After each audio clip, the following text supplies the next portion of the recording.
So, Jay, you're out, you're free, you're rehabilitated, you got the money you owe us.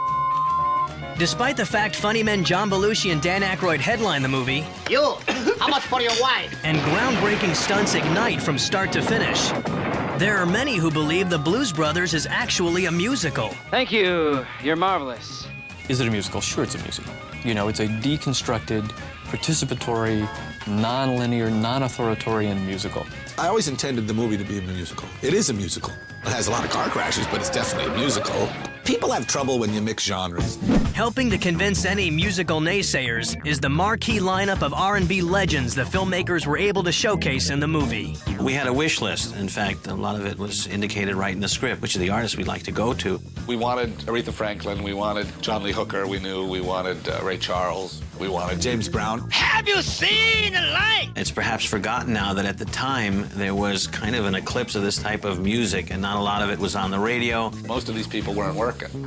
So it was easy to get them. You called up, they said, hey, you want a job? They went, please. Altogether, the Blues Brothers shines, with James Brown as the singing Reverend Cleophas James, Cab Calloway croons as Curtis, the rags-to-riches wonder brother from the orphanage. Ray Charles opens eyes with his hit Shake Your Tail Feather. John Lee Hooker jams as Street Slim along Chicago's R&B superhighway Maxwell Street. And just off Maxwell Street, the brothers catch up with the movie's only R&B diva, Aretha Franklin. You better think about what you're trying to do to me, yeah. Think, that you might gonna let yourself be free. It was great to work with Aretha. She had a great number. She was wonderful. Oh, freedom. She had a lot of energy, and the set piece in the movie itself was terrific, being set in the Soul Food Cafe. Think about what you're trying to do to me. She had trouble lip syncing. Think that you might gonna let yourself be free. I have worked with several artists who can't easily do playback. They don't sing a song the same way. It's a living, breathing thing. It's different every time. Freedom. It had a lot of energy, and so it was exciting to shoot, and the results on film were fantastic. She was great. I mean, she's a good actress, and I enjoyed her. I mean, that woman is awesome. I mean, really extraordinary. A national treasure.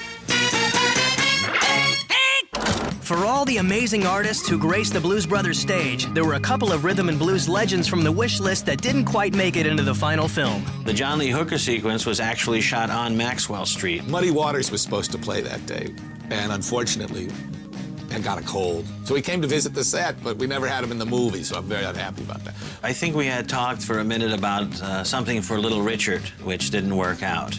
Little Richard had a church. He'd been born again and was preaching, and I flew back somewhere where the barbecue's good to have lunch with Little Richard, which I did, and he was just as outrageous and flamboyant, but he just felt he could only do religious music. He wouldn't do secular music. Thankfully, that's changed since then. All the great R&B music in the film helped set the stage for the movie's headline act, the Blues Brothers. We weren't so much concerned about the music as was just our execution of it, you know, how good or bad would it be. John and Danny were both terrific singers and terrific performers, especially live. And Danny's very good on the harp. It evolved into a really crack show. The time had come to prove it in the film by packing the house at the band's first gig. Bob's Country Bunker was located on the back lot of Universal. The stage that the band performed on was behind the chicken wire, so they wouldn't get trashed by people throwing beer bottles and so forth. Those lights are off on purpose. We kind of got the concept that this band is such a super band that they don't only have to play blues and R&B, they can play anything. That's why we did Stand By Your Man, Rawhide. This band really, if assigned to, can play anything.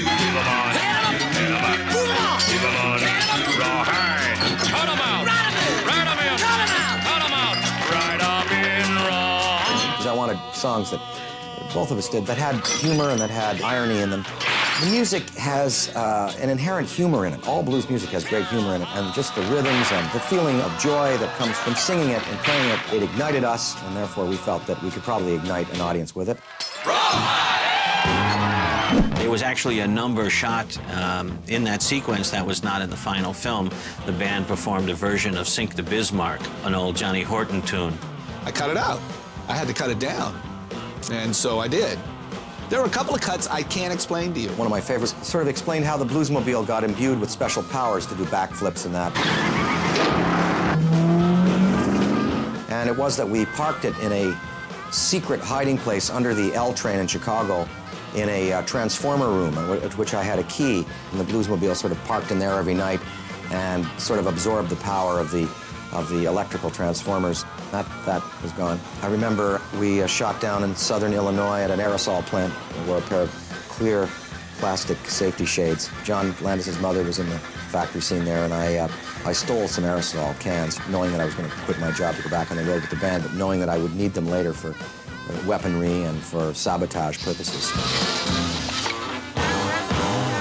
When they showed me this footage to put back into the DVD, there's a gag where John tosses a cigarette and blows up that gas station. It's quite spectacular, and I don't know why I cut that out. So when I saw it again, I went, why was that taken out? Coming up, Belushi gets loaded for the movie's big finale. He was getting steroid shots and painkillers and stuff. And the Blues Brothers revival opens to the nation. Their new catchphrase will be, "We're ammunition from God."